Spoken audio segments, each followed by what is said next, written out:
that he did that in the Pacific Classic. I think good thing for us is not only did he recover from that to win, but now also Johnny is aware that happened last time, can be better prepared for it. So I don't anticipate it to be an issue, but I think Johnny will be ready to make sure it doesn't happen.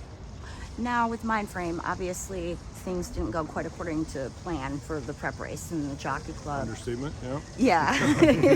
I was trying to kind of tone that down a little bit. So you just had to be happy you got him back safe, sound, and yeah, that was a pretty anxious couple of minutes there when that happened. Mainly because you see a lot of times loose horses when they're running, they're looking for the gap where they go on and off the track in their training, and so my biggest concern was just when he was approaching the quarter pole, if he was going to look for that exit that he normally has, and fortunately he didn't, and then he was able to be pulled up and caught safely, and thankfully both he and Irad were ultimately unscathed. Well, do you think he might be a bit underlooked in this race? I think, maybe because he really hasn't run a true race since the Stephen Foster, and, no one knows what to make of the Jockey Club, so perhaps because of that. And, this is such a deep field that, some really high-quality, accomplished horses are maybe not getting some of the recognition that they normally would. And what does it mean to win this race? This is like the Super Bowl, right? Kind of. Yeah, I would say, Breeders' Cup Classic, you'd have to put in, that elite category of a handful of races that you would love to win. I'm good, thank you. You guys can go ahead. Todd, how do you see? Go ahead. With Antiquarian, he's just kind of getting better and better all summer, and I guess you kind of started him later this year. What's kind of been the plan with him this year? Yeah, the plan was after the Belmont last year, we gave him some time off, freshen him up with a spring, summer, and hopefully Breeders' Cup campaign in mind. And we've been fortunate that all of that's gone according to plan. And do you feel like he stacks up to the best in here? I think his best race stacks up very well, and I think this is the kind of race where whoever wins it's going to have to run the best race of their career, but hopefully that's what he's ready to do. How much depends on how the race unfolds? How do you see it?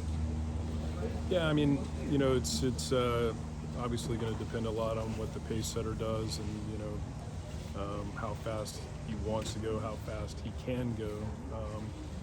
There's some horses in here like Fierceness that is fast enough to set the pace if we wanted him to. So a lot of that's going to be up to Johnny, and he'll have to sort that out going to the first turn.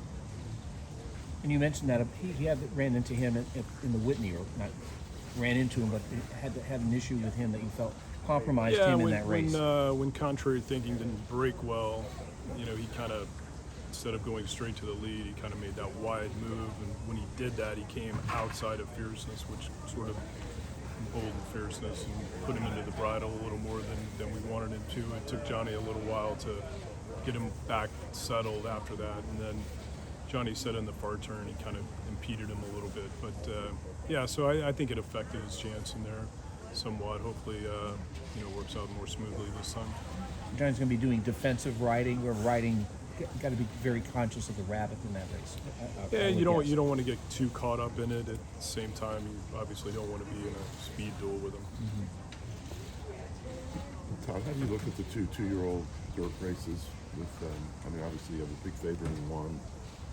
How do you assess those two races? I think they're typical of the juvenile races. You've got Bob with strong hands in both races and home court advantage as well. But both of them, Tommy Joe and Ted Noffey, have essentially had perfect resumes so far. I think Ted Noffey especially showed that he's strong in the two-turn debut, and we like the way he's trained since then. So we're optimistic. I wonder how you saw the course of the year picture before the scratch and how you see it now. I think it's complicated even before, and you would think that this race has a tremendous bearing on the outcome. Would it, though, would there have been more of a scenario for somebody other than Sovereignty, if Sovereignty were there to be beaten on Saturday? Yeah. I mean, I think if you could beat him head to head, it would give you a stronger case. But you know, all you can do is run from here and see what happens. With Ted Noffey, I mean, he's looked so good being undefeated, but is there more that we haven't seen? I think he's still, you know, has the ability to physically improve. He's a tall, leggy colt that's still kind of filling out into his frame. And, you know, so we like the progression he's made from when he came in early this summer to now. And I think, you know, he'll continue to physically fill out as well. Does he want to be that close to the pace, or is it just that his talent's taking him there? I think it's just, you know, he has good natural speed that puts him into the race.